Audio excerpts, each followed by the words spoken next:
हम किसी के आगे लवकुश का भेद नहीं खुलने देंगे, क्योंकि ज्ञान व्यक्ति को मुक्त कर देता है और अज्ञान बांधे रखता है।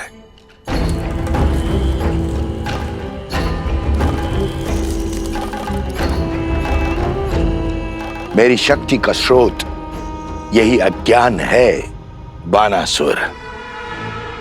मिथिला में मेरी यही योजना थी कि सारे समाज के समक्ष ये रहस्य प्रकट कर दूं, किंतु अब मन में और भी उत्तम विचार आया है। कैसा विचार? ऐसा विचार जिससे राम के धर्म के साथ साथ राम का अस्तित्व भी नष्ट हो जाएगा। उन बालकों के साथ मिथिला की एक स्त्री भी है।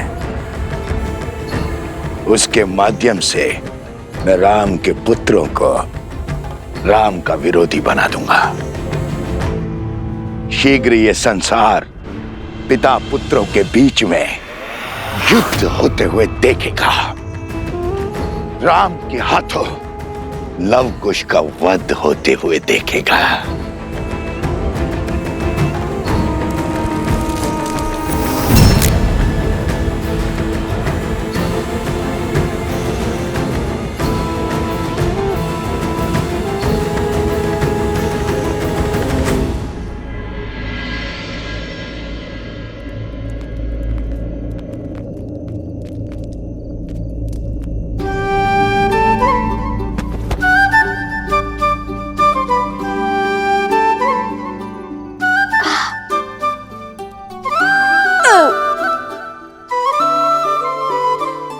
ऐसे क्यों देख रहे हो भैया?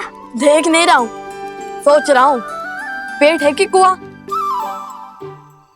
एक पंगत में आधी नगरी का भोजन खा चुके हो तुम, और ये साथ में पोटली भी बांध कर ले आए तुम। आपके लिए भी तो बांधा है भैया। और वैसे भी पूरा दिन गायन किया है और कल भी करेंगे, और ऊपर से प्रभु श्री राम से भेंट भी नहीं हो पा रही है, और ज्ञान करने से मुंह के साथ पेट भी सूखता है।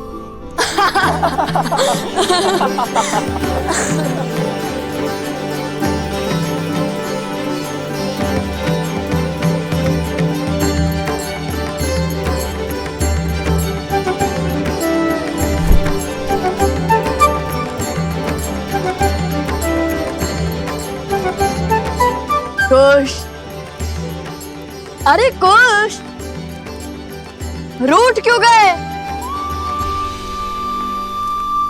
लव, अरे कुश, पुत्री,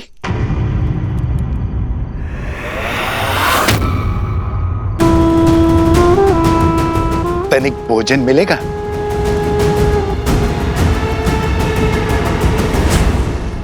अरे कुश, हम तो केवल उपहास कर रहे थे। अब प्रभु से ना मिलने का क्रोध तुम हम पर क्यों निकाल रहे हो? कुश, कुश, रुको ना। इतना खाने के बाद और चला नहीं जाता।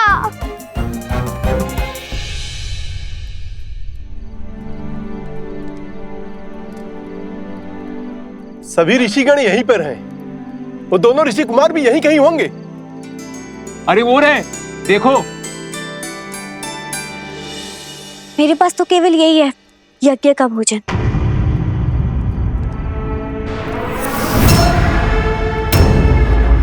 अवध की अन्नपूर्णा वन में भटक रही है और अवध में भोज चल रहा है। दुर्भाग्य, सीता को त्याग कर भी राम के गुणगान गाए जा रहे हैं। सीता का त्याग करके भी राम महान हो गया। अश्वमेध यज्ञ की अग्नि जल रही है, किंतु किसी के हृदय में सीता के लिए विषाद की चिंगारी तक नहीं भड़की। पर मेरा मन जल रहा है। मेरे लिए ये भोग अपवित्र है, विष है, और गांव पर नमक तो तब छिड़क रहा है जब वो ऋषि कुमार राम के गुणगान गा रहे हैं। कुश रुको, कुश, कुश, ऋषि कुमारों,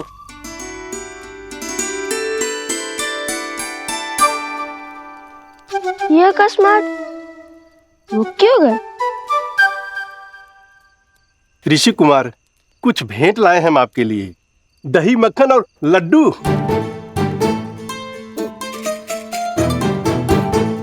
क्या? लड्डू?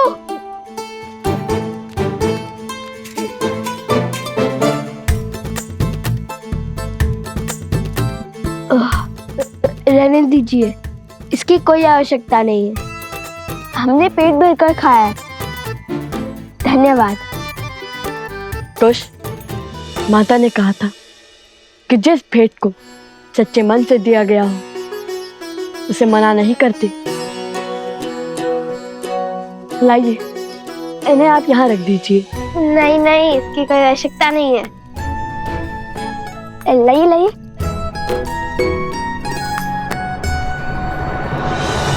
दुख तो मुझे भी बहुत होता है। तो रोकती क्यों नहीं है उन्हें? तुम तो मिथिला से हो, जानती हो राम ने सीता के साथ क्या अन्याय किया है। तुम्हारा कर्तव्य है उन ऋषि कुमारों को राजकुमारी सीता के साथ हुए अन्याय का भेद बताना। संसार को हानि दुष्टों का कोलाहल नहीं, सज्जनों का मौन पहुंचाता है। क्यों नहीं खोल देती अपने मन का भेद और सत्य का पिटारा उन ऋषि कुमारों के सामने? आप दोनों ने न केवल हमारे महाराजा और महारानी के जीवन की प्रशंसा का गुणगान गाया है, बल्कि हमें भी उनके जीवन के महत्व को भी समझाया है। आपकी राम कथा का गान सुनकर आभास हुआ महारानी सीता के अब अपराधी हैं हम। उन पर संदेह कर बहुत बड़ा पाप किया हमने। धन्य है आप ऋषि कुमार। अपराध, संदेह, अन्याय अर्थात आप दोनों ने आज अपने गायन से अयोध्या के व्यक्ति व्यक्ति के भीतर पुनः श्री राम की मर्यादा धर्म का प्रसार किया। आप दोनों को धन्यवाद ऋषि कुमार।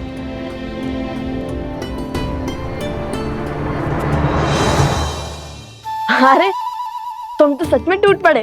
भैया, पावन अयोध्या की पावन भूमि का पावन प्रसाद कैसे जोड़ूंगा? ये भी उचित है। वैसे वो प्रजाजन क्या कह रहे थे? मैं बताती हूँ।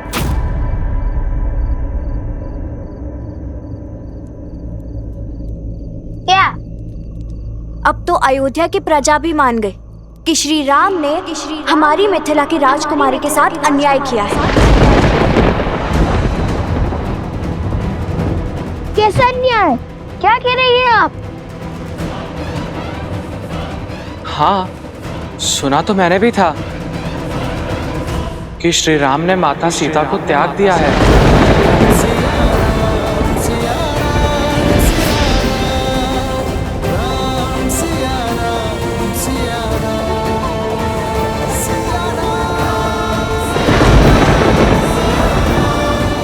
नहीं नहीं नहीं,